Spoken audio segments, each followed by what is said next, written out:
যাদের জান্নাতে যাওয়ার সমূহ সম্ভাবনা রয়েছে, মূলত তাদেরই ভাগ্যে জুটেছে এশার সালাত আদায় করার। আলহামদুলিল্লাহ, আমরা এশার সালাত আদায় করলাম। সুপ্রিয় ভক্তবৃন্দ, ভগিনীগণ, আপনারা কথা একটু মনোযোগ দিয়ে শুনবেন। যারা এখনো বিভিন্ন জায়গায় দাঁড়িয়ে আছেন, তাদের কাছে বিনীত অনুরোধ, আপনারা আসুন, আজকের সভায় উপস্থিত হয়ে পবিত্র কোরআন এবং সুন্নাহ থেকে কিছু পাথেয় সংগ্রহ করে আলোচকদের মুখ থেকে কোরআন এবং সুন্নাহর আলোচনা শুনে জান্নাত যাওয়ার পাথেয় সংগ্রহ করি। সুপ্রিয় ভক্তবৃন্দ, ভগিনীগণ, আমরা সাধারণভাবে শুনে এসেছি মানুষ হলো সর্বোৎকৃষ্ট সৃষ্টি। আমরা সাধারণভাবে এতটুকু শুনে থাকি, 18,000 মাখলুকাতের মধ্যে মানুষ হলো সর্বোৎকৃষ্ট। আসলে কতগুলো কথা সমাজে প্রচলিত আছে, আমরা কখনো কখনো শুনে শুনে সে কথাগুলো বলি। আমাদের ধারণা সৃষ্টি 18,000, কিন্তু সৃষ্টি যে কত আছে একমাত্র আল্লাহই ভালো জানেন। বিজ্ঞানীরা জানাচ্ছেন সূর্য থেকেও কোটি কোটি বড় নক্ষত্র রয়েছে। সূর্য থেকেও, যে আমরা যে পৃথিবীতে বসবাস করি, এই পৃথিবী থেকেও সূর্য 13 লক্ষ গুণ বড়। বিজ্ঞানীরা জানাচ্ছেন আমরা যে পৃথিবীতে বসবাস করছি, এই পৃথিবী থেকে সূর্য 13 লক্ষ গুণ বড়। বেটেল জিউস নামে একটা নক্ষত্র আছে, বিজ্ঞানীরা জানাচ্ছেন সূর্য থেকেও 764 গুণ বড়। তো আরো অগণিত নক্ষত্র রয়েছে, অগণিত নক্ষত্র। সৃষ্টি কত আছে একমাত্র আল্লাহ তাআলাই জানেন। ওয়াইন তাউদ্দু নি'মাতাল্লাহি লা তুসুহা, আল্লাহ তাআলা বলছেন যদি তোমরা আল্লাহ তাআলার নিয়ামত রাজিকে গণনা করো, গণনা করে শেষ করতে পারবে না। 18,000 যেটা আমরা মাখলুকাত বলি, মাখলুকাত মাখলুকের বহুবচন, মাখলুক মানে সৃষ্টি। 18,000 সৃষ্টি বলি, এটা কোরআন এবং সুন্নাহ দ্বারা সাব্যস্ত নয়। মনীষী, কিছু মনীষীর উক্তি আর বিভিন্ন মনীষীর বিভিন্ন মতামত রয়েছে। কোরআনে আল্লাহ তাআলা স্পষ্ট ভাবে বলছেন ওয়াইন তাউদ্দু নি'মাতাল্লাহি লা তুসুহা, যদি তোমরা আল্লাহর নিয়ামত রাজিকে গণনা করো, গণনা করে শেষ করতে পারবে না। পৃথিবীতে আমরা যা কিছু দেখছি এবং আমাদের অজান্তে রয়েছে, সব কিছু এক একটা আল্লাহ তাআলার নিয়ামত। আল্লাহ তাআলার এক একটা এগুলোর নিয়ামত। তাই নিয়ামত রাজি প্রসঙ্গে আল্লাহ তাআলা বলছেন তোমরা তা গণনা করে শেষ করতে পারবে না। সুপ্রিয় ভক্তবৃন্দ, ভগিনীগণ, মানুষ যে সর্বোৎকৃষ্ট সার্বিকভাবে এমনটি না। মানুষ যে সার্বিকভাবে সর্বোৎকৃষ্ট এমনটি না। সৃষ্টির সেরাও মানুষ, আবার সৃষ্টির সব থেকে নিকৃষ্টতর তবুও মানুষ। আল্লাহ পবিত্র কোরআনে মানুষের দুটো বৈশিষ্ট্য উল্লেখ করেছেন। মানুষের দুটো শ্রেণীতে মানব জাতিকে বিভক্ত করেছেন আল্লাহ তাআলা। আর এটা জন্মগত দিক থেকে নয়, ঔরস জাত সূত্রে নয়, জন্মের ভিত্তিতে নয়। যে জন্মের ভিত্তিতে এ মানুষ নয়। যেমন কিছু মানুষ মনে করে ঈশ্বরের মুখ থেকে ব্রাহ্মণ সৃষ্টি হয়েছে, এই জন্য ব্রাহ্মণ হলো সর্বোৎকৃষ্ট। বিদ্যাংশ ব্রাহ্মণ দৈবতাং মহৎ। তারা বলে ব্রাহ্মণ শিক্ষিতই হোক আর অশিক্ষিতই হোক, সে হলো মহান দেবতা। এর বলার কারণ হলো যে তাদের ধারণা ব্রাহ্মণ হস্য মুখমাসি ধারণাজন্যকৃত উরু তদস্য জন্মৈশ্বর পদ্ভাং সদ্রবজায়ত। ঈশ্বর, এই ব্রাহ্মণ ঈশ্বরের মুখ থেকে সৃষ্টি হয়েছে, তার বাহু থেকে সৃষ্টি হয়েছে ক্ষত্রিয়, তার উরু থেকে সৃষ্টি হয়েছে বৈশ্য, এবং তার পা থেকে সৃষ্টি হয়েছে শূদ্র। বিশ্ব মহান, বিশ্ব নিখিল বিশ্বের প্রতিপালক, একমাত্র অদ্বিতীয় সত্তা মহান আল্লাহ তাআলা, তিনি ব্যর্থহীন। এ দাবিকে নস্যাৎ করে দিয়ে ঘোষণা করেছেন ইয়া আইয়ুহান নাস, হে মানব জাতি, ইন্না খলাকনাকুম মিন যাকারিন ওয়া উনসা, আমি তোমাদেরকে এক নর এবং এক নারী থেকে সৃষ্টি করেছি। আল্লাহ তাআলা সমগ্র মানব জাতিকে একজন নর এবং একজন নারী, একজন পুরুষ এবং একজন মহিলা থেকে সৃষ্টি করেছেন। এই কথা আল্লাহ তাআলা দ্ব্যর্থহীনভাবে ঘোষণা করে দিয়েছেন সূরা হুজুরাতে, ইয়া আইয়ুহান নাস ইন্না খলাকনাকুম মিন যাকারিন ওয়া উনসা ওয়া জাআলনাকুম শুউবান ওয়া কাবাইলা লিতাআরাফু, এবং আমি তোমাদের বিভিন্ন গোত্র জাতিতে বিভক্ত করেছি আপসে তোমাদের পরিচিতি লাভের জন্য। জন্মগতভাবে আমরা কেউ একে অপরের থেকে শ্রেষ্ঠতর নয়। জন্মগতভাবে আমরা সবাই সমান। আমরা যে কোনো গোত্রে, যে কোনো বংশে আমাদের জন্ম হোক না কেন, জন্মসূত্রে আমরা কেউ একে অপরের থেকে শ্রেষ্ঠতর নয়। সূরা হুজুরাত 50 নম্বর সূরার 13 নম্বর আয়াত। শ্রেষ্ঠতর কোন দিক থেকে? আল্লাহ বলছেন, ইন্না আকরামাকুম ইনদাল্লাহি আতকাকুম, নিশ্চয়ই তোমাদের মধ্যে সর্বোৎকৃষ্ট পুরুষ ও মহিলা সেই হলো সর্বোৎকৃষ্ট আল্লাহর নিকটে যে যত বেশি আল্লাহ তাআলার বিধিনিষেধ মেনে চলে। পুরুষ হোক অথবা মহিলা, যে যত বেশি আল্লাহ তাআলার বিধিনিষেধ মেনে চলবে সে তত বেশি আল্লাহর নিকটে সম্মানিত, মর্যাদা সম্পন্ন। সুপ্রিয় ভাতৃবৃন্দ, ভগিনীগণ, জন্মসূত্রে আমরা সকলেই সমান। সুতরাং মুহাম্মদ সাল্লাল্লাহু আলাইহি ওয়াসাল্লাম বিদায়ী হজ্জে দ্ব্যর্থহীনভাবে ঘোষণা করেছিলেন যে মানব জাতি, তোমরা সকলে একে অপর, তোমরা সকলে আদমের সন্তান, তোমরা সকলে আদমের সন্তান। তোমাদের পিতা একজনই, তোমাদের প্রতিপালক একজনই। জেনে রেখো, তোমাদের পিতা একজনই। সাদার উপরে কালোর, কালোর উপরে সাদার কোন প্রাধান্য নাই।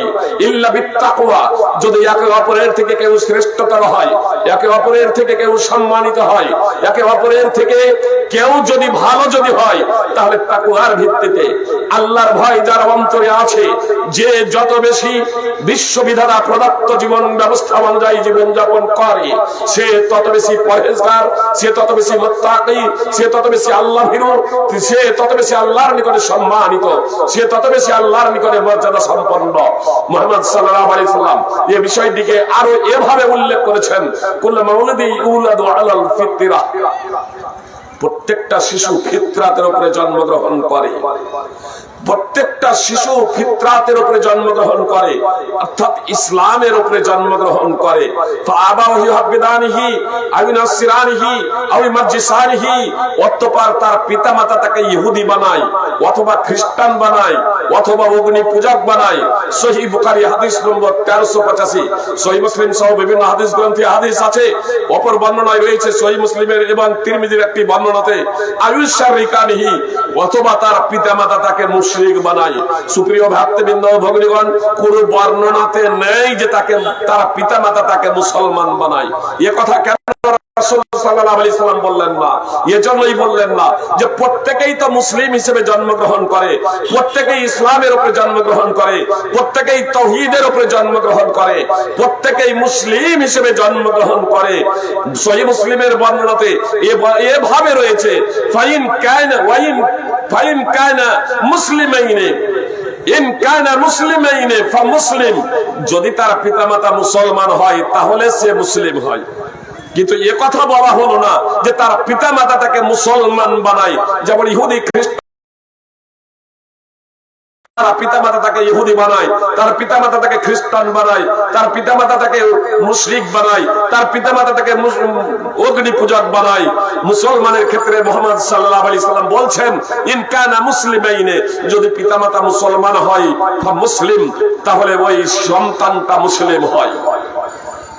হাদিসে কুদসি ইয়াদ বিন হিমার রাদিয়াল্লাহু তাআলা আনহু সূত্রে বর্ণিত, রাসূল সাল্লাল্লাহু আলাইহি সাল্লাম বলেছেন, আল্লাহ তাআলা বলেছেন, অর্থাৎ এটা হাদিসে কুদসি, ইন্নী খলাকতু ইবাদি হুনাফা, নিশ্চয় আমি আমার সকল বান্দাকে, আল্লাহ বলছেন নিশ্চয় আমি আমার সকল বান্দাকে, যে মুসলিম, ইহুদি, খ্রিস্টান, কলভিল, চামার, মুচি, বেথর, যত পৃথিবীতে মানুষ আছে সমস্ত মানুষ প্রসঙ্গে আল্লাহ তাআলা বলছেন, নিশ্চয় আমি আমার সকল বান্দাকে একনিষ্ঠ করে আমার অভিমুখী করে আমি সৃষ্টি করেছি। সুতরাং আপনারা অবগত আছেন, সূরা আরাফ 7 নম্বর সূরার 172 নম্বর আয়াত, আদম আলাইহিস সালামকে সৃষ্টি করার পরে তার পৃষ্ঠদেশ থেকে আত্মা সমূহকে বের করে আল্লাহ যে জিজ্ঞেস করেছিলেন আলাস্তু বিরব্বিকুম, সেদিন কিন্তু সকলেই তাকে রব বলে স্বীকার করে নিয়েছিল। কালু বালা শাহিদনা, সেদিনে সকলেই সমস্ত মানুষ কিয়ামতের আগে পর্যন্ত যত মানুষের জন্ম হবে সমস্ত মানুষের আত্মা সমূহকে আল্লাহ আদম আলাইহিস সালামের পৃষ্ঠদেশ হতে বের করে জিজ্ঞেস করেছিলেন আলাস্তু বিরব্বিকুম, আমি কি তোমাদের প্রতিপালক নয়? তখন সকলেই বলেছিল জি হ্যাঁ, আপনি হচ্ছেন আমাদের প্রতিপালক। তো এজন্য আল্লাহ তাআলা বলছেন ইন্নী খলাকতু ইবাদি হুনাফা কুল্লাহুম, আমি আমার সকল বান্দাকে আমার একনিষ্ঠ করে আমার অভিমুখী করে সত্য গ্রহণের যোগ্যতা দিয়ে আমি সৃষ্টি করেছি। ইমাম নাওয়াবী রাহিমাহুল্লাহ, এটি সহিহ মুসলিমের হাদিস, হাদিস নম্বর 2865। ইমাম নাওয়াবী রাহিমাহুল্লাহ সহিহ মুসলিমের ভাষ্যকার, তিনি সহিহ মুসলিমের ভাষ্যে লিখছেন হুনাফা কুল্লাহুম এর ব্যাখ্যায় গিয়ে লিখছেন এই মুসলিমিন, অর্থাৎ আল্লাহ তাআলা তার বান্দাদেরকে মুসলিম করে সৃষ্টি করেছেন।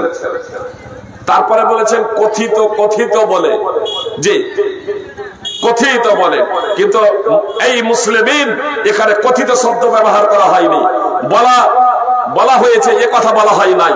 সুপ্রিয় ভক্তবৃন্দ ও ভগ্নীগণ, অর্থাৎ মুসলিম হিসেবে আল্লাহ তাআলা যে সৃষ্টি করেছেন প্রত্যেককেই, সে মুসলমান ঘরে কেউ জন্মগ্রহণ করুক আর অমুসলমান ঘরে কেউ জন্মগ্রহণ করুক, প্রত্যেক শিশু যে ফিতরাতের উপরে তথা মুসলিম হিসেবে জন্মগ্রহণ করে এ কথা আল্লাহ তাআলা যে জানিয়ে দিয়েছেন। এবং এর জন্যই কোন শিশু যদি ওই শিশু অবস্থায় মারা যায়, সুপ্রিয় ভক্তবৃন্দ ও ভগ্নীগণ কথা মনোযোগ দিয়ে শুনেন, কেউ যদি শিশু অবস্থায় মারা যায়, বালেগা হওয়ার আগে, সাবালক সাবালিকা হওয়ার আগে, তাহলে সে জান্নাতে যাবে, স্বর্গে যাবে। সুতরাং সামরা বিন জুনদাব রাদিয়াল্লাহু তাআলা আনহু সূত্রে বর্ণিত হাদিসটি খুব দীর্ঘায়িত। তার মধ্যে শেষে যে বিষয়টা রাসূল সাল্লাল্লাহু আলাইহি সাল্লামকে দেখানো হয়েছিল তা হচ্ছে এই যে ইব্রাহিম আলাইহিস সালামের আশেপাশে ইব্রাহিম আলাইহিস সালাম যে বাগিচায় রয়েছেন ইব্রাহিম আলাইহিস সালাম, আর ইব্রাহিম আলাইহিস সালামের আশেপাশে আপনার কচি বাচ্চারা রয়েছে, শিশু বাচ্চারা রয়েছে। মুহাম্মদ সাল্লাল্লাহু আলাইহি সাল্লাম জিজ্ঞেস করলেন, বিখ্যাত দুইজন ফেরেশতা জিবরিল এবং মিকাইল, এই দুইজন ফেরেশতাকে জিজ্ঞেস করলেন, এই যে অনেক শিশু রয়েছে, ছোট ছোট শিশুরা রয়েছে, ছেলে এবং মেয়ে রয়েছে, এরা কারা?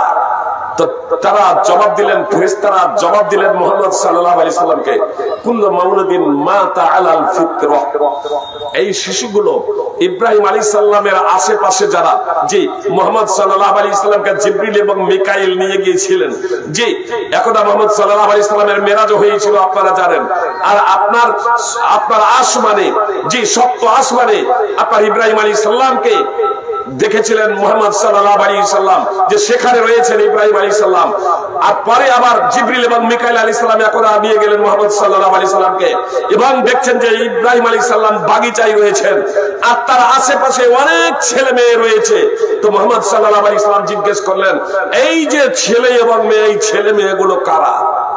যারা বালেগা হওয়ার আগে মৃত্যুবরণ করেছে।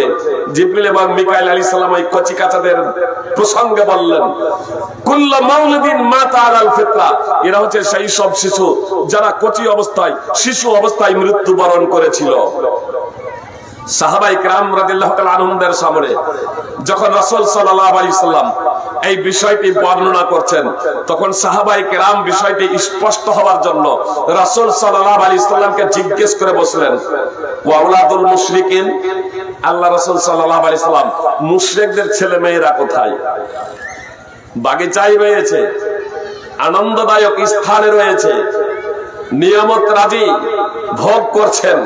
ওই কচি কাচারা সন্তান সন্ততিরা যারা নাবালক নাবালিকা অবস্থায় মৃত্যুবরণ করেছে তারা। তো সাহাবায়ে কেরাম জিজ্ঞেস করছেন, ওয়া আওলাদুল মুশরিকিন, মুশরিকরা কোথায়? মুশরিকদের সন্তান সন্ততিরা কোথায়? মুশরিকদের ছেলে মেয়েরা কোথায়? অর্থাৎ মুশরিকদের ছেলে মেয়েও তো ওই শিশু অবস্থায়, কচি অবস্থায় মারা গেছে, তো তারা কোথায়? মুহাম্মদ সাল্লাল্লাহু আলাইহি সাল্লাম বললেন, ওয়া আওলাদুল মুশরিকিন, মুশরিকদের ছেলে মেয়েরাও। অর্থাৎ এখানে শুধু যে মুসলমানদের ছেলে মেয়ে আছে এমনটি নয়, বরং এখানে মুশরিকদের ছেলে মেয়েও আছে। সহিহ বুখারী হাদিস নম্বর 47। তার কারণ তারা তো কোনো অপরাধ করেনি, তারা তো কোনো পাপ করেনি, কচি অবস্থায় শিশু অবস্থায় মৃত্যুবরণ করেছে, আর মুসলিম হিসেবেই জন্মগ্রহণ করে, আর মুসলিম হিসেবেই মৃত্যুবরণ করেছে।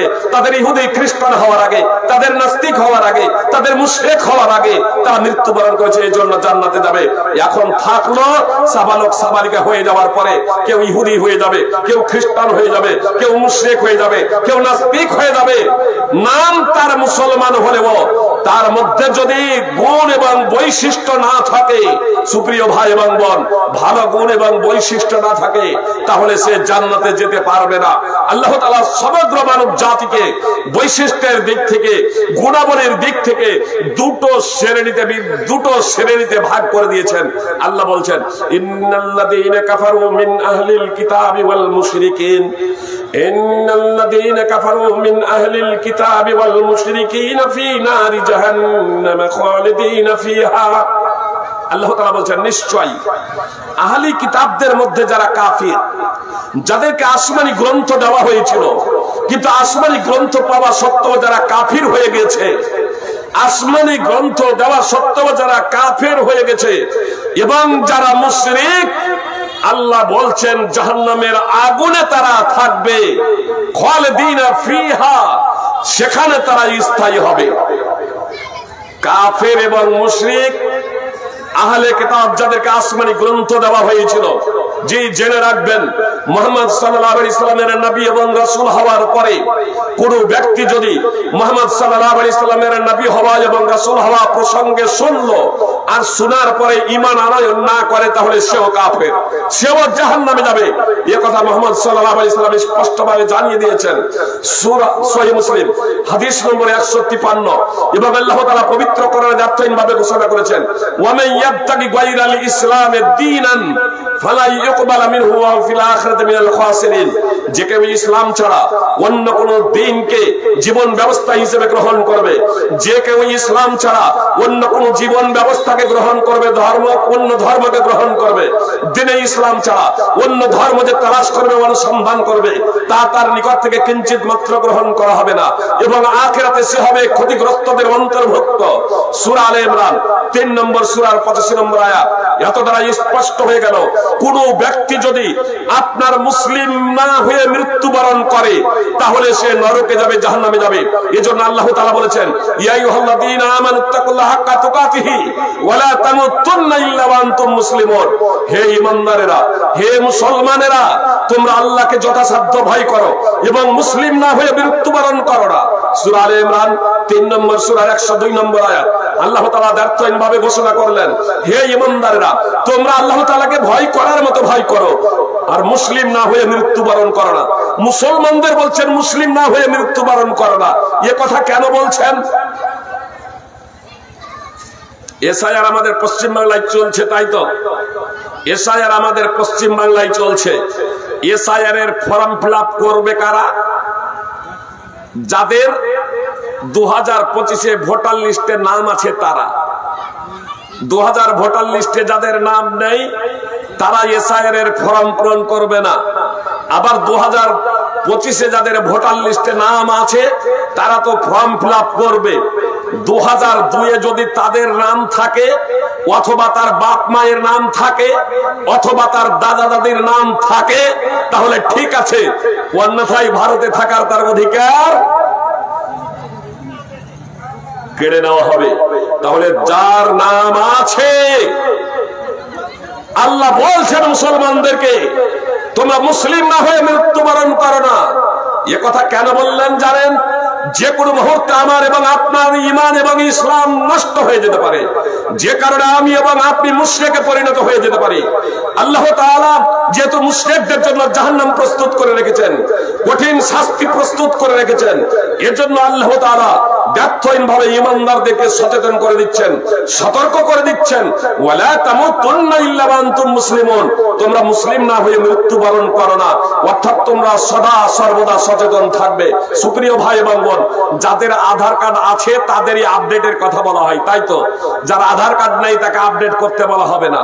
যারা আধার কার্ড নেই তাদের আধার কার্ড আপডেট করতে বলা হবে না। যাদের আধার কার্ড আছে, যে 4-5 বছরে আধার কার্ড করা হয়েছে, 5-7 বছরে আধার কার্ড করা হয়েছে, এখন সাবালক সাবালিকা হয়ে গেছে, আপনি অফিসিয়াল কোনো কাজ করতে যাবেন, সেই আধার কার্ড আপনার নাবালক হওয়ার সময়, সাবালক হওয়ার আগে যে আধার কার্ড আপনার করা হয়েছিল, সেই আধার কার্ড সাবালক সাবালিকা হওয়ার পরে অচল হয়ে যাবে। সেই আধার কার্ড দিয়ে আপনি অফিসিয়াল কোনো কাজ করতে পারবেন না। আমার বড় ছেলে আপনার গত এপ্রিল মাসে আবার আধার কার্ড আপডেট করলাম হয়েছে। তারপরে যখন পাসপোর্ট যখন অফিসে যাচ্ছি তখন বলা হলো যে আধার কার্ড আপডেট করতে হবে, এ আধার কার্ড দিয়ে পাসপোর্ট করা যাবে না। জি, একবার আপডেট করা হয়েছে, তারপরে বলছে আধার কার্ড আপডেট করতে হবে। সাবালক হয়ে গেছে, এখন 18+, বলছে আধার কার্ড আপডেট করতে হবে। জন্ম সার্টিফিকেট, বার্থ সার্টিফিকেট আপনার অফলাইনে করা ছিল। সুপ্রিয় ভ্রাতৃবৃন্দ ভগিনীগণ, কথা মনোযোগ দিয়ে শুনবেন। আসলে অনেকেই আমরা এখনো অবগত নাই, মানে বার্থ সার্টিফিকেট যাদের নেই তাদের তো নেই, কিন্তু যাদের বার্থ সার্টিফিকেট আছে, ইদানিং যারা জন্মগ্রহণ করছে যাদের বার্থ সার্টিফিকেট আছে, যে 2004, 5, 6, 7, 8, 9, 10, 11, 12 যারা জন্মগ্রহণ করেছে তাদের বার্থ সার্টিফিকেট আছে, তখন অফলাইনে বার্থ সার্টিফিকেট হতো। আপনার যদি এই বার্থ সার্টিফিকেট এখনো অফলাইনেই থেকে থাকে, তাহলে জেনে রাখুন যে ওই বার্থ সার্টিফিকেটটা আপনি যত দ্রুত সম্ভব আপনি অনলাইন করে নেবেন। তার কারণ যখনই আপনি ওই বার্থ সার্টিফিকেট দিয়ে সরকারি কাজ করতে যাবেন, তখন অনলাইন না হলে করা হবে না। আমার ছেলে যখন আপনার পাসপোর্ট যখন করতে গেলাম, অফলাইনে বার্থ সার্টিফিকেট আছে, বলা হলো যে অনলাইনে করা হোক, বলছে করে নেব অনলাইনে বার্থ সার্টিফিকেট, আধার কার্ড আপডেট করে দেবো, করে দিয়ে দেন তারপরে করে নেব। 1 মাস পরে ডেট দিয়ে দিল, আগে করবেন তারপরে হবে, করবেন তারপরে আপনার পাসপোর্ট হবে, তার আগে নাই। সুপ্রিয় ভ্রাতৃবৃন্দ ভগিনীগণ, বলা বাহুল্য, তাহলে আপডেট করতে হচ্ছে যে জিনিসটা আছে আপনার সেই জিনিসও। আল্লাহ তাআলা তার নবী ইব্রাহিম আলাইহিস সালামকে বলেছিলেন, ইদ ক্বালা লাহু রাব্বুহু আসলিম ক্বালা আসলামতু লিরাব্বিল আলামিন।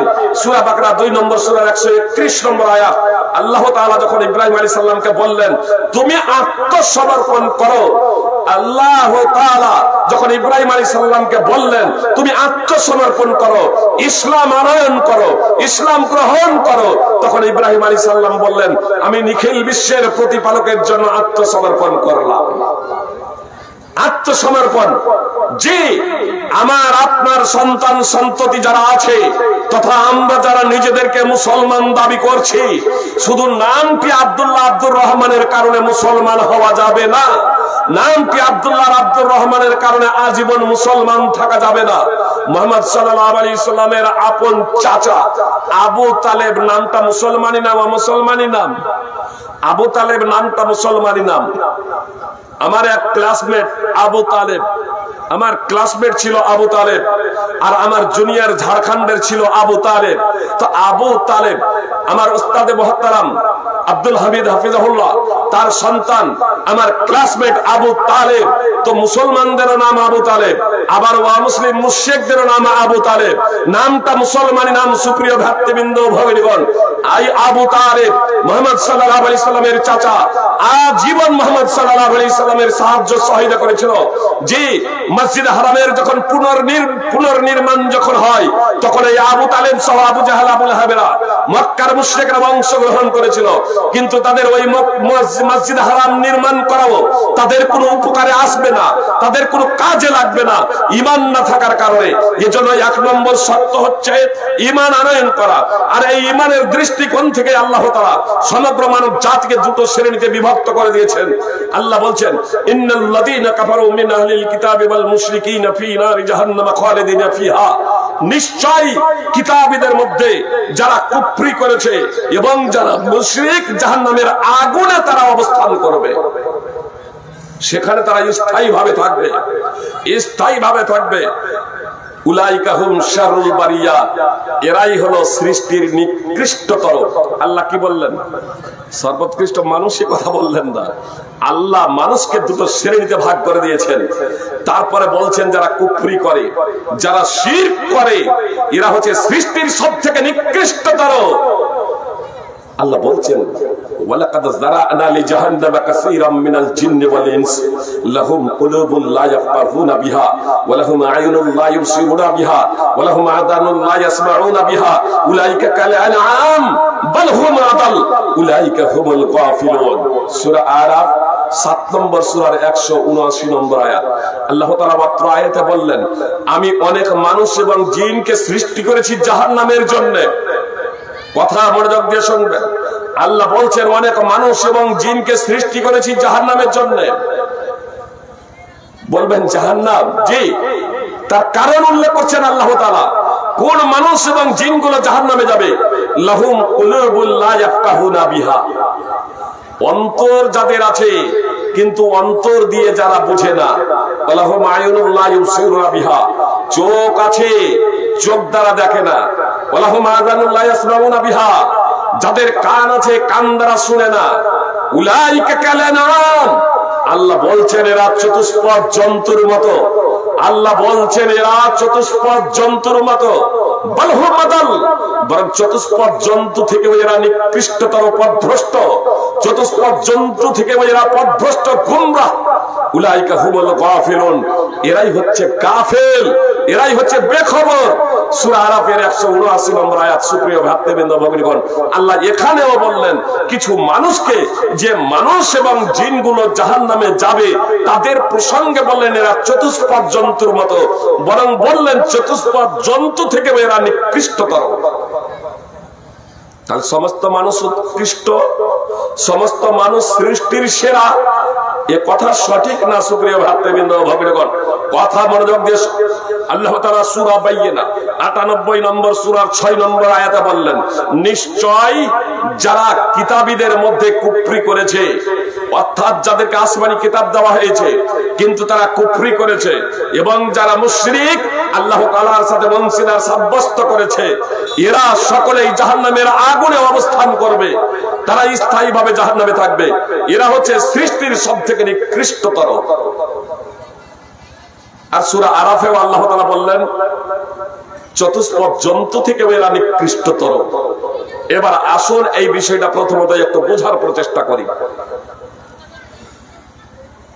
বলা হলো জাহান্নামে যাওয়ার কারণ হিসেবে আল্লাহ উল্লেখ করলেন অন্তর আছে, অন্তর দ্বারা বুঝে না।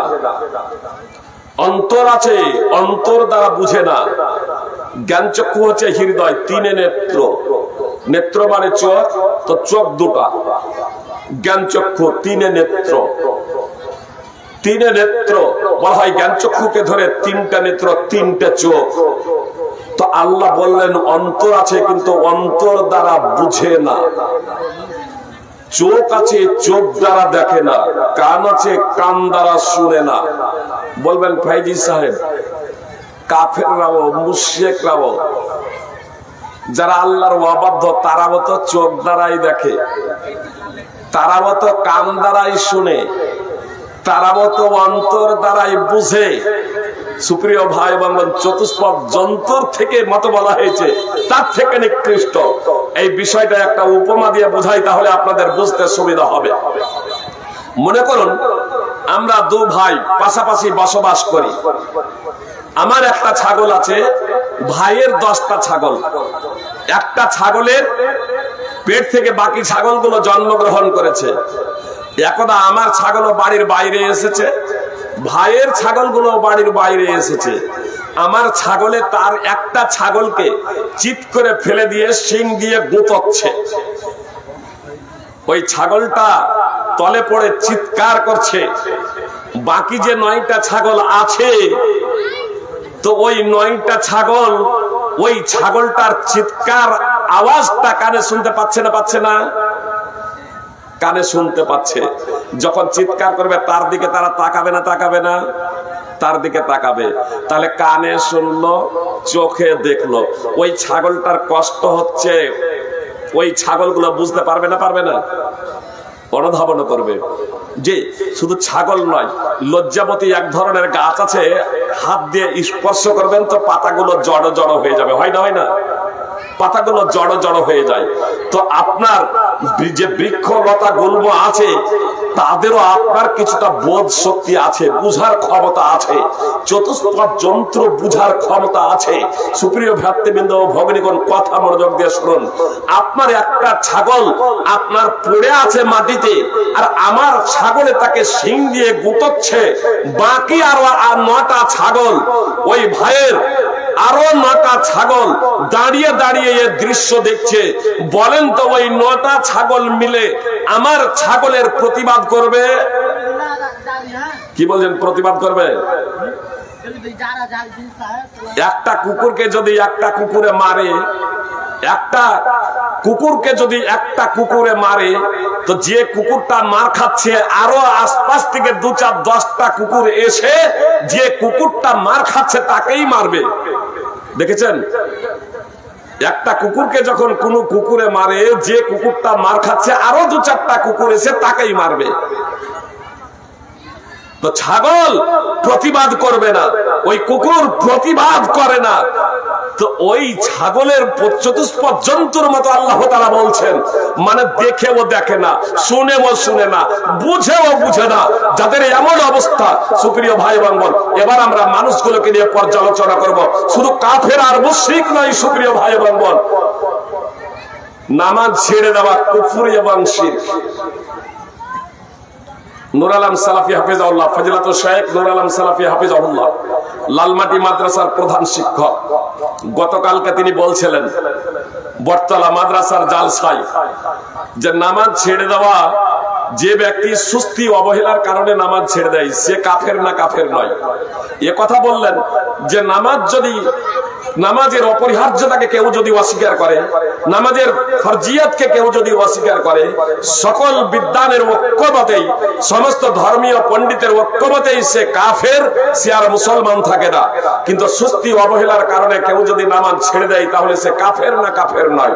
তিনি এ কথা আলোচনার মাধ্যম দিয়ে শেষ সিদ্ধান্ত টানতে গিয়ে এ কথা বললেন যে সঠিক কথা হলো এটাই যে নামাজ পড়ে না সে কাফের। আপনাদের এবার বলি, সুপ্রিয় ভ্রাতৃবৃন্দ ভগ্নীগণ, আল্লাহ কি বললেন? যে নামাজ পড়ে না সে নিকৃষ্টতর, সৃষ্টির নিকৃষ্টতর। আর যারা ওদেরকে কাচ্চা মুসলমান বলে, তারাও বলে যে শিরক করছে, কুফর করছে, যে নামাজ পড়ে না। তার কারণ হাদিসে স্পষ্ট আছে, মুহাম্মদ সাল্লাল্লাহু আলাইহি সাল্লাম বলেছেন, আল-হাদুল্লাযী বাইনানা ওয়া বাইনাহুমুস সালাহ ফামান তারাকাহা ফাকাদ কাফার। আমাদের মাঝে এবং তাদের মাঝে পার্থক্য নির্ণয়কারী হলো নামাজ। যে ব্যক্তি নামাজ ছেড়ে দিল সে কুফর করলো। সুনানে তিরমিজি সহ বিভিন্ন হাদিসগুলোতে হাদিস রয়েছে।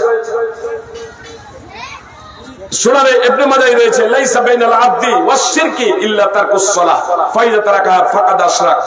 বান্দার মাঝে এবং শিরকের মাঝে পার্থক্য নির্ণয়কারী হলো নামাজ ছেড়ে দেওয়া। যে ব্যক্তি নামাজ ছেড়ে দিল সে শিরক করলো। সুনানে ইবনে মাজাহ হাদিস নম্বর 1080। তো সুপ্রিয় ভ্রাতৃবৃন্দ ও ভগ্নীগণ, হাদিস দ্বারা এটা সাব্যস্ত নামাজ ছেড়ে দেওয়া কুফর এবং শিরক। মিসওয়ার বিন মাখরামা একদা উমর রাদিয়াল্লাহু তাআলা আনহুকে জাগাচ্ছেন, যে রাত্রে উমর রাদিয়াল্লাহু তাআলা আনহু আহত হয়েছিলেন। জাগাচ্ছেন, নামাজ পড়বেন না? উমর রাদিয়াল্লাহু তাআলা আনহু বলেন, হ্যাঁ নামাজ পড়বো, নামাজ পড়বো। লা হাদ্দা ফিল ইসলাম লিমান তারাকাস সালাহ। উমর রাদিয়াল্লাহু তাআলা আনহু জেগে বললেন, লা হাদ্দা ফিল ইসলাম লিমান তারাকাস সালাহ। আমি নামাজ পড়বো, তার কারণ যে নামাজ পড়ে না ইসলামে তার কোনো অংশই নাই। উমর রাদিয়াল্লাহু তাআলা আনহু তার নামাজ পড়তে শুরু করলেন, আর তার ক্ষত স্থান থেকে টপ টপ করে রক্ত ঝরছে, টপ টপ করে রক্ত ঝরছে। মুয়াত্তা ইমাম মালিকের আল মুয়াত্তায় হাদিস রয়েছে, বিশুদ্ধ সূত্রে প্রমাণিত। তার শরীর থেকে, ক্ষত স্থান থেকে টপ টপ করে রক্ত ঝরছে। সেই অবস্থাতে উমর রাদিয়াল্লাহু তাআলা আনহু নামাজ আদায় করছেন, বলছেন, ওয়াল হাদ্দা ফিল ইসলাম লিমান তারাকাস সালাহ। যে নামাজ পড়ে না ইসলামে তার কোনো অংশই নাই। সুপ্রিয় ভ্রাতৃবৃন্দ ভগ্নীগণ, এই কথা আমরা জানছি, যে ব্যক্তি নামাজ পড়বে না জাহান্নামে যাবে, এই কথা আমরা জানছি। আল্লাহ এই কথা কোরআনে বলেছেন, মুহাম্মদ সাল্লাল্লাহু আলাইহি সাল্লাম বলেছেন, সমস্ত ধর্মীয় পণ্ডিতের বিষয়ে একমত, যে ব্যক্তি নামাজ পড়ে না তাকে জাহান্নামে যেতে হবে। তারপরেও আমাদের চেতনা ফিরে না কেন? আমরা সচেতন হই না কেন? যারা আমরা নামাজ পড়ি তারাও যারা বেনামাজি আমাদের সন্তান সন্ততি পাড়া প্রতিবেশী, তাদের নিয়ে আমাদের মাথা ব্যথা নেই কেন? তাদের নিয়ে আমরা ভাবছি না কেন? সুপ্রিয় ভাতৃবৃন্দ ভগিনীগণ, আসুন একটু ভাবা প্রচেষ্টা করি, একটু ভাবতে শিখি। যারা নামাজ পড়ে না তাদেরকে কখন আমরা নামাজি বানাবো? আমার আপনার সন্তান বেনামাজি হয়ে মারা গেলেই যে জাহান্নামে যাবে, এরা যে সৃষ্টি নিকৃষ্টতর। সুপ্রিয় ভাতৃবৃন্দ ভগিনীগণ, আল্লাহ নিজেই বলছেন যারা কুফরি করেছে এবং যারা মুশরিক জাহান্নামে স্থায়ীভাবে থাকবে, স্থায়ীভাবে থাকবে, এরা হলো সৃষ্টির নিকৃষ্টতর। আল্লাহ তাআলা বলছেন ইন্নাল্লাযীনা আমানু ওয়া আমিলুস সালিহাতি উলাইকা হুম খায়রুল বারিয়া, নিশ্চয়ই যারা ঈমান এনেছে এবং সৎ কর্ম করেছে এরাই হলো সর্বোৎকৃষ্ট। সূরা বাইয়িনা ৯৮ নম্বর সূরা ৭ নম্বর আয়াত। আল্লাহ তাআলা সর্বোৎকৃষ্ট কাদের বললেন?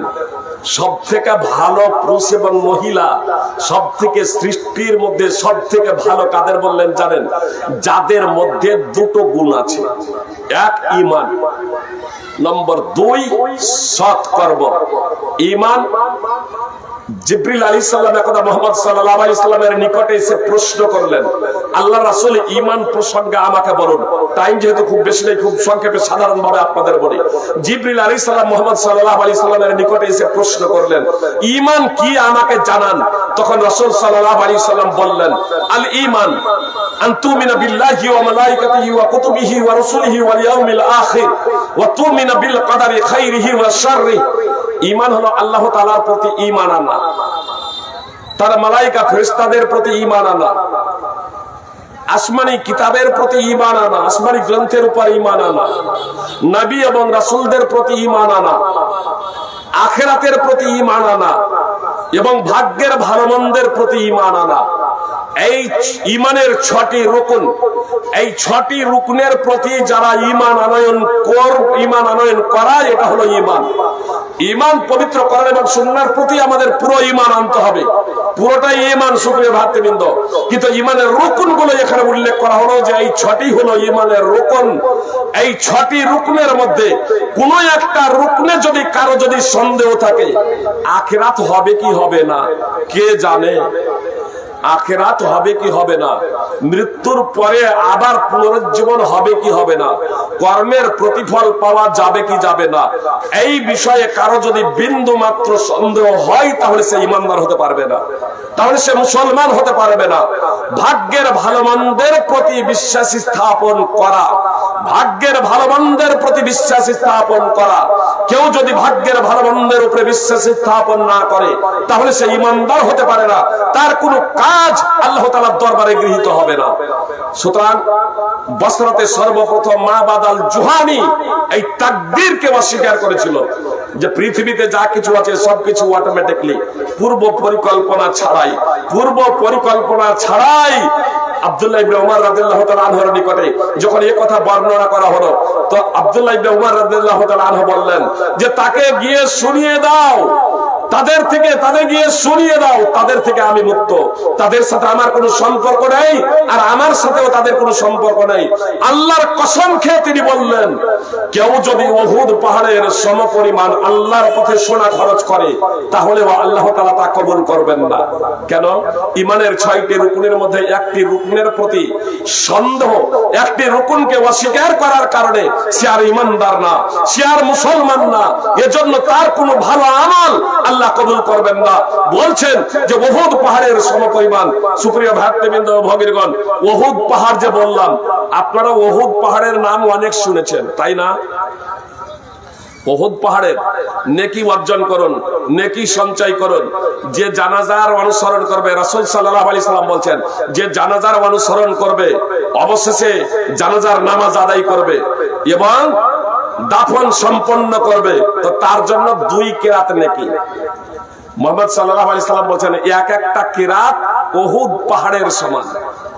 উহুদ পাহাড় কত বড় জানেন? লম্বা হচ্ছে ৭ কিলোমিটার, আপনাদের গ্রাম থেকে বড়। উহুদ পাহাড়ের দৈর্ঘ্য লম্বাটা হচ্ছে ৭ কিলোমিটার আর প্রস্থে ২ থেকে ৩ কিলোমিটার, মানে কোন দিক ২ কিলোমিটার, কোন দিক ৩ কিলোমিটার, প্রস্থে ২ থেকে ৩ কিলোমিটার, আর দৈর্ঘ্য হচ্ছে আপনার 7 কিলোমিটার। উচ্চতা কত জানেন? 1077 মিটার। 7 যেটা বললাম দৈর্ঘ্য, এটা কিলোমিটার। প্রস্থ 2 থেকে 3 কিলোমিটার, উচ্চতা কিলোমিটার না 1077 মিটার, মানে 1 কিলোমিটার আর 77 মিটার। বুঝতে পেরেছেন? তো এত বড় পাহাড়ের সমান কেউ যদি আল্লাহর পথে সোনা খরচ করে, তারপরেও আল্লাহ তাআলা কবুল করবেন না কেউ যদি ভাগ্যের ভালো মন্দের প্রতি বিশ্বাস স্থাপন না করে। অতএব আমাকে এবং আপনাকে এই ঈমান সর্বোৎকৃষ্ট যদি হতে হয়, তাহলে এই গুণের ভিত্তিতে হতে হবে। আমাকে ঈমান আনয়ন করতে হবে এবং সৎ কর্ম করতে হবে। সৎ যত কর্ম আছে, টাইমের স্বল্পতা ব্যাখ্যা বিশ্লেষণ দেওয়া সম্ভব নয়। আমি শুধু আপনাদের এতটুকু বলি, নওয়াজ বিন সামান রাদিয়াল্লাহু তাআলা আনহু সূত্রে বর্ণিত, তিনি বলেন, আমি নবী সাল্লাল্লাহু আলাইহি সাল্লামকে জিজ্ঞেস করলাম, পাপ পুণ্য কাকে বলে? সব যত কাজ আছে সবই পুণ্যের কাজ। তো নওয়াজ বিন সামান বলছেন যে আমি আল্লাহ রাসূলকে জিজ্ঞেস করলাম নেকি কাকে বলে, নেকিটা কি, পাপ এবং পুণ্য কি? তো নবী সাল্লাল্লাহু আলাইহি সাল্লাম বললেন, আল বিররু হুসনুল খুলুক। নেকি হলো সদাচরণ, নেকি হলো উত্তম চরিত্র, সৎ চরিত্র, সদাচরণ, ভালো কথা, ভালো আচরণ, ভালো ব্যবহার। ওয়াল ইসমু মা হাকা ফি সাদরিক, কোন বর্ণনায় আছে ফি নাফসিক ওয়া কারিহতা আইয়াতালিয়া আলাইহিন নাস। আর পাপ হলো এই যে তোমার অন্তরে যা দ্বিধা দ্বন্দ্ব সৃষ্টি করে, যে আপনি পর চর্চা করছেন, আপনি পর নিন্দা করছেন, আর পিছন দিকে তাকাচ্ছেন, ডানে বামে তাকাচ্ছেন, পাশে আবার কেউ নেই তো, দেওয়ালের ওই পাশে আবার কেউ শুনছে না তো, আপনি প্রেম নিবেদন করছেন, আপনি অবৈধভাবে যুবক এবং যুবতী, অবৈধভাবে নারী এবং পুরুষ মিলিত হচ্ছেন, আর ডানে বামে তাকাচ্ছেন, কেউ আবার দেখছে না তো, কেউ আবার দেখছে না তো। মুহাম্মদ সাল্লাল্লাহু আলাইহি সাল্লাম বলছেন, পাপ হলো এই যে তোমার অন্তরে দ্বিধাদ্বন্দ্ব সৃষ্টি করে, ওয়া কারিহতা ইয়াতালিয়া আলাইহিন নাস, আর তুমি অপছন্দ করো যে লোকে এটা দেখেনি, যে দিব্যি বিড়ি টানছে, সিগারেট টানছে, জর্দা খৈনি খাচ্ছে, আর যখনই মুলবি সাহেবকে দেখেছে পায়ের তলায়, যে আমার অনেক বোন আছে, আমার অনেক বোন আছে, ফেরিওয়ালার কাছে হাত বাড়িয়ে দিচ্ছে চুড়ি পরার জন্য, আর যেমনই কখনো মুলবি সাহেবকে দেখছে, যাই গেল গেল, সব চলে গেল। দেখছে, ও জানে যে এটা পাপ কাজ, ও জানে এটা পাপ কাজ। মুহাম্মদ সাল্লাল্লাহু আলাইহি সাল্লামকে প্রশ্ন করছেন, পাপ কাজ কি, পাপ কাকে বলে, পাপ কি? মুহাম্মদ সাল্লাল্লাহু আলাইহি সাল্লাম বলে, তোমার অন্তরে দ্বিধাদ্বন্দ্ব সৃষ্টি করে। ওয়াল ইসমু মা হাকা ফি সাদরিক, যা তোমার অন্তরে দ্বিধাদ্বন্দ্ব সৃষ্টি করে তাই পাপ। ওয়া কারিহতা ইয়াতালিয়া আলাইহিন নাস, আর তুমি এটা অপছন্দ করো যে লোকে দেখে নিক। সুপ্রিয় ভক্তবৃন্দ, ভগ্নীগণ, সহিহ মুসলিম এবং তিরমিজির হাদিস। এজন্য আপনাদের কাছে আমার বিনীত অনুরোধ,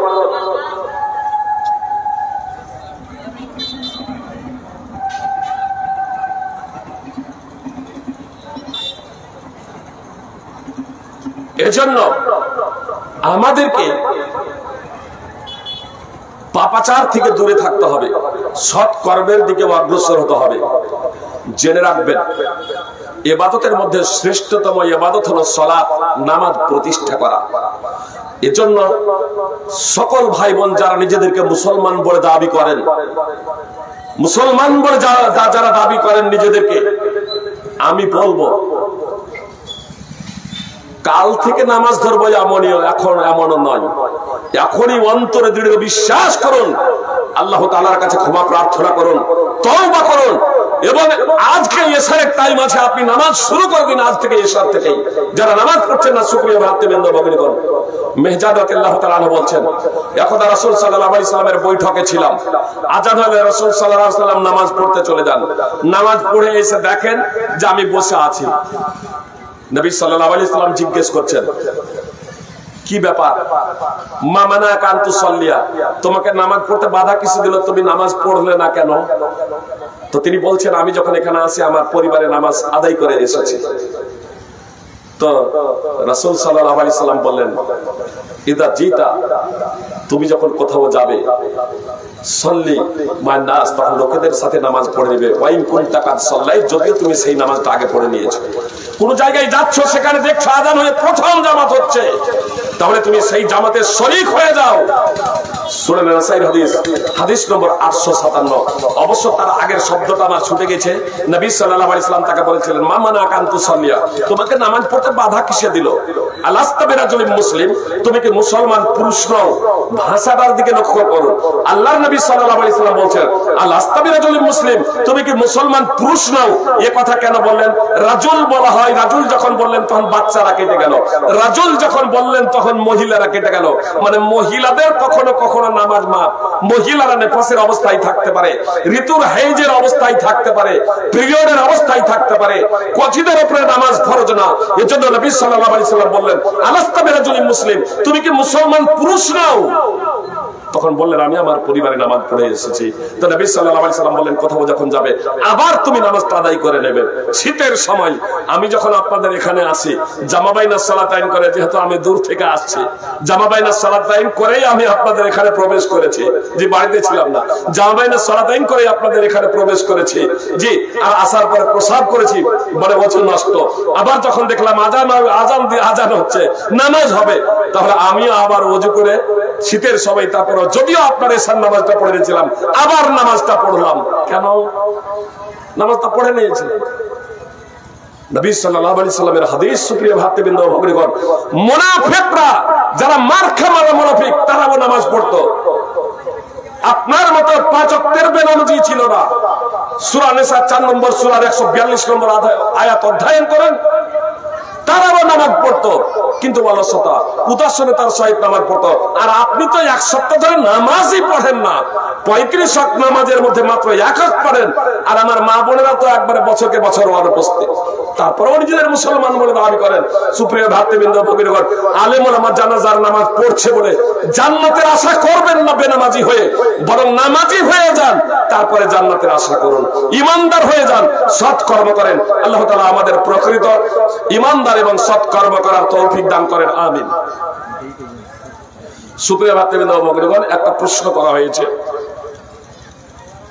মৃত ব্যক্তির মাইকে খবর দেওয়া যাবে কি যাবে না? সুপ্রিয় ভাতৃবৃন্দ ভগ্নীগণ, কথা খুব মনোযোগ দিয়ে শুনুন। রাসূল সাল্লাল্লাহু আলাইহি সাল্লাম মাইয়াতের খবর, মৃত ব্যক্তির খবর দিতেও বলেছেন, আবার নিষেধ করেছেন। এখন কেউ মারা গেল, বুঝতে পেরেছেন, কেউ মারা গেছে, আমি বক্তব্য দিচ্ছি, আর আমাকে এসে বলছেন যে ফাইজি সাহেব অমুক মারা গেছে, তার জানাজার নামাজটা এই টাইমে হবে। আমি মাইকে বলে দিলাম, এখানে কোনো সমস্যা নাই, বুঝতে পেরেছেন? কোনো সমস্যা নেই। আমি মাইকে নামাজ পড়াচ্ছি, বক্সে নামাজ পড়াচ্ছি, আর সেই নামাজ পড়ার শেষে কেউ এসে বললেন যে ফাইজি সাহেব জানাজার নামাজ হবে অমুকের, আমি বলে দিলাম, কোনো সমস্যা নেই, এখানে কোনো সমস্যা নেই। কিন্তু মাইয়াতের জন্য, মৃত্যুর সংবাদ দেওয়ার জন্য স্পেশাল ভাবে মাইক চালু করা, এটা করা যাবে কি যাবে না? এ প্রসঙ্গে ওলামায়ে কেরাম মতানক্য করেছেন। কেউ বলেছেন জায়েজ, আর কেউ বলেছেন না জায়েজ, কেউ বলেছেন বেদাত। জানাজা দর্পণ, বাংলার আলেমদের মধ্যে একজন অন্যতম আলেম আব্দুল হামিদ মাদানী হাফিজাহুল্লাহ, তার একটি বই আছে জানাজা দর্পণ। ওই জানাজা দর্পণে মাইকে মাইয়াতের ঘোষণাকে বেদাত বলে উল্লেখ করা হয়েছে। বেদাত আউরুম কাশারি পোস্টমর্টম, এই বইটা তো আপনার বেদাত বলে উল্লেখ করা হয়েছে। বর্তমানে সৌদি আরবের বিখ্যাত আলেম মোহাম্মদ সালেহ আল মুনাজ্জিদ, সওয়াল ও জবাব ইন্টারনেটে প্রচুর তার প্রশ্নের জবাব পাবেন। তিনিও অধিকাংশ বিদ্বানদের মত বলে এটাকে উল্লেখ করেছেন নাজায়েজ বলে। সুপ্রিয়, স্পেশাল ভাবে মাইয়াতের মাইক ব্যবহার করাটাকে আপনার কিছু আলেম, এবং আমাদের বলা যেতে পারে ভারতবর্ষের সিংহভাগ আলেম, এমনকি বেনারস সালাফিয়ার মতো প্রতিষ্ঠানও, জামিয়া দারুস সালাম উমরাবাদের মতো প্রতিষ্ঠানও, এরা অবশ্য জায়েজ বলে উল্লেখ করেছেন। বলবেন তাহলে আমরা কি করব? যে বলবেন আমরা সাধারণ মানুষ, আমরা কি করব? আমি আপনাদের মতোই একটা সাধারণ, আপনাদের শুধু এতটুকু বলি, আসলে আমরা যদি শরীয়তকে ফলো করি, বাস্তবায়ন করি, তাহলে মাইকে মাইয়াতের খবর দেওয়া যাবে কি যাবে না, এ নিয়ে আমাদের হইচয়ের কোনো প্রশ্নই আসবে না। প্রশ্নটা এই জায়গাতে, আসলে মাইকে যদি মাইয়াতের ঘোষণা না দেওয়া হয়, তাহলে সিংহভাগ প্রচলিত মুসলমান জানতেই পারবে না যে কে মারা গেছে। ব্যাপারটা এই জায়গাতে বুঝতে পেরেছেন? যদি আমরা সবাই নামাজি হতাম তাহলে মাইকে ঘোষণার প্রয়োজনই হতো না। তার কারণে একটা কবর খনন করতে তো কয়েক ঘন্টার প্রয়োজন, কি বলছেন? তাহলে কয়েক ঘন্টা পর পর তো নামাজ চলে আসছে। আপনার নামাজে ইমাম সাহেব যদি বলতেন মুখে নামাজ পড়ছেন মুখে, আর বক্সে যদি নামাজ পড়ছেন তাহলে বক্সে, মাইকে নামাজ পড়ছেন তো মাইকেই উমুকের জানাজার নামাজ হবে আসরের পরে, জোহরের পরে, বা আসরের পরে, বা মাগরিবের পরে, তাহলে সবাই জানতো না? জানতো না? সবাই জেনে যেত। এখন আমাদের সিংহভাগ বেনামাজি। এই বেনামাজিকে জানানোর জন্য মাইক ছাড়া বিকল্প কোনো গতি নেই। মাইক ছাড়া বিকল্প আপাতত কোনো গতি নাই। সুপ্রিয় ভাই এবং বোন, কথা মনোযোগ দিয়ে শুনুন। এই বেনামাজিরা যদি জানাজার নামাজ পড়ে মাইয়াতের লাভ হবে? কি বলছেন? আমি তো আমার ঈদগাহে বক্তব্য আর জুমার বক্তব্য আমি আমার এলাকার মানুষকে বলে রেখেছি, আমি যদি মারা যাই যাতে কোনো বেনামাজি আমার জানাজায় অংশগ্রহণ না করে। আর কোনো বেনামাজি মারা গেলে সে যে কেউ হোক না কেন, এমনকি আমার পরিবারও কেউ যদি নামাজ না পড়ে মারা যায়, নামাজ না পড়ে, অবশ্য পরিবার বলতে আশপাশ, যে আমার ঘরে থাকবে, আমার বাড়িতে থাকবে, নামাজ পড়বে না, এটা হতে পারে না। হতে পারে না। স্থান নাই আমার বাড়িতে, নামাজ পড়বে না আমার বাড়িতে, আমার বাড়িতে থাকবে, এটা হতে পারে না। যে তো আমি ঘোষণাই দিয়েছি বেনামাজি আমার জানাজায় অংশগ্রহণ করবে না, আর আমিও বেনামাজির জানাজায় অংশগ্রহণ করব না।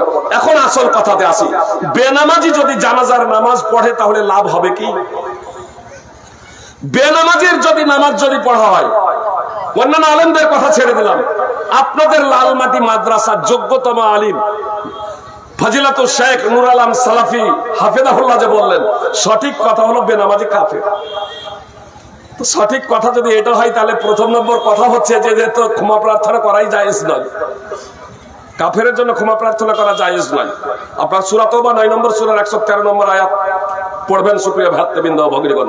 কাফের মুশরিকদের জন্য ক্ষমা প্রার্থনা করা জায়েজ নয়, যারা বেঁচে আছে তাদের জন্য হেদায়েতের দোয়া করা যায়, কিন্তু কাফের এবং মুশরিকের জন্য ক্ষমা প্রার্থনা করা বৈধ নয়, যারা কাফের এবং মুশরিক অবস্থায় মৃত্যুবরণ করবে। সুপ্রিয় ভ্রাতৃবৃন্দ ও ভগ্নীগণ, আব্দুল্লাহ বিন উবাই বিন সালুলের জানাজার নামাজ স্বয়ং মুহাম্মদ সাল্লাল্লাহু আলাইহি ওয়াসাল্লাম পড়েছিলেন। তারপরে আল্লাহ তাআলা সূরা তাওবার 84 নম্বর আয়াত অবতীর্ণ করে নিষেধ করে দিয়েছেন। মুহাম্মদ সাল্লাল্লাহু আলাইহি ওয়াসাল্লাম ক্ষমা প্রার্থনা করলেন আব্দুল্লাহ বিন উবাই বিন সালুলের, তারপরেও আব্দুল্লাহ বিন উবাই বিন সালুল বিন্দু মাত্র উপকৃত হবে না, জাহান্নামের সবথেকে নিম্নতর স্থানে অবস্থান করবে। মুনাফিকদের ব্যাপারে এই কথা আল্লাহ তাআলা সূরা নিসা 4 নম্বর সূরা 145 নম্বর আয়াতে ঘোষণা দিয়ে দিয়েছেন। মুহাম্মদ সাল্লাল্লাহু আলাইহি ওয়াসাল্লাম বলেছেন, ইন্না আখওয়াফা মা আখাফু আলাইকুম আশ-শিরকুল আসগার। ক্বালু ইয়া রাসূলুল্লাহ ওয়া মা আশ-শিরকুল আসগার? ক্বালা আর-রিয়া। নবী সাল্লাল্লাহু আলাইহি ওয়াসাল্লাম বলেছেন, আমার উম্মতের জন্য সবথেকে বেশি, আমি তোমাদের জন্য সবথেকে বেশি যে বিষয়ে ভয় করি তা হলো ছোট শিরক। সাহাবায়ে কেরাম জিজ্ঞেস করলেন, ছোট শিরক কি? নবী সাল্লাল্লাহু আলাইহি ওয়াসাল্লাম বললেন, লৌকিকতা, লোক দেখানো, লোক দেখানো।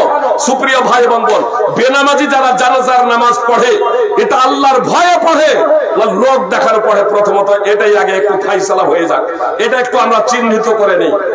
মনে করুন ঘোষণা হয়েছে এই এলাকার সব থেকে বড় লোক, ধন সম্পদশালী ব্যক্তি মৃত্যুবরণ করেছে, তার জানাজার নামাজ হবে। 10,000 লোক জমা হয়েছে মনে করুন, ঘোষণা হয়েছে আসরের পরে তার জানাজার নামাজ হবে। মসজিদের আশেপাশে 9,900 লোক দাঁড়িয়ে আছে, 100 লোক মসজিদে ইমামের সাথে আসরের সালাত আদায় করছে, নামাজ পড়ছে, আর 9,900 লোক বাইরে অপেক্ষা করছে যে ইমাম সাহেব নামাজ পড়ে বের হবেন তো মাইয়াতের লাশ বের হবে, তখন জানাজার নামাজ পড়বো। সুপ্রিয় ভাই এবং বোন, ফরজ নামাজ, এটা ফরজ না ফরজ নয়? আসরের নামাজ ফরজ ছিল না ছিল না? আসরের নামাজ ছেড়ে দেওয়া কুফর এবং শিরক, মহাপাপ। এমনকি সৌদি ফতোয়া কমিটি বলছেন ঈমান ভঙ্গের কারণ। তারপরে ওই মৃত্যুকে দেখেও তাদের অন্তরে আল্লাহর ভয় জাগ্রত হয় নাই। নামাজ ছেড়ে দিয়ে, আসরের নামাজ ছেড়ে দিয়ে তারা জানাজার নামাজ পড়তে এসেছেন কিসের জন্য? আল্লাহর ভয়ে। তারা যদি ওই 9,900 লোক যদি জানাজার নামাজ না পড়তে যায়, যারা 100 লোক নামাজ পড়ছে তাদের মধ্য থেকেও যদি সবাই না যায়, কিছু লোক যদি জানাজার নামাজ পড়ে তাকে দাফন করে দেয়, তাহলে যারা নামাজ পড়বে তারা নেকি পাবে, যারা নামাজ পড়বে না তারা পাপী হবে না। নেকি তো পাবে না, কিন্তু তারা পাপী হবে না। আর যারা বেনামাজি জানাজার নামাজ পড়ছে লোক দেখানো, তো লোক দেখানোকে মুহাম্মদ সাল্লাল্লাহু আলাইহি ওয়াসাল্লাম কি বললেন? আর রিয়া। লোক এটাকে বললেন শিরক, ছোট শিরক, মানে মহাপাপ।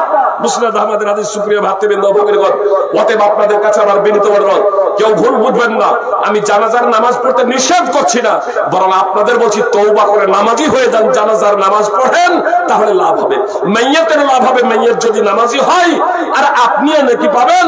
সুপ্রিয় ভাতৃবৃন্দ, ভগ্নীগণ, এজন্য আপনাদের কাছে আমার বিনীত অনুরোধ, আসুন আমরা প্রকৃত ইমানদার হয়ে যাই, প্রকৃত সৎকর্মশীল হয়ে যাই। আল্লাহ তাআলা আমাদের প্রত্যেককে প্রকৃত ইমানদার, সৎকর্ম পরায়ণশীল হওয়ার তৌফিক দান করেন, আমিন।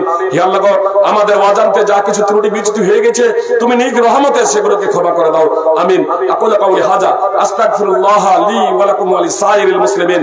আসসালামু আলাইকুম ওয়া রাহমাতুল্লাহি ওয়া বারাকাতুহু।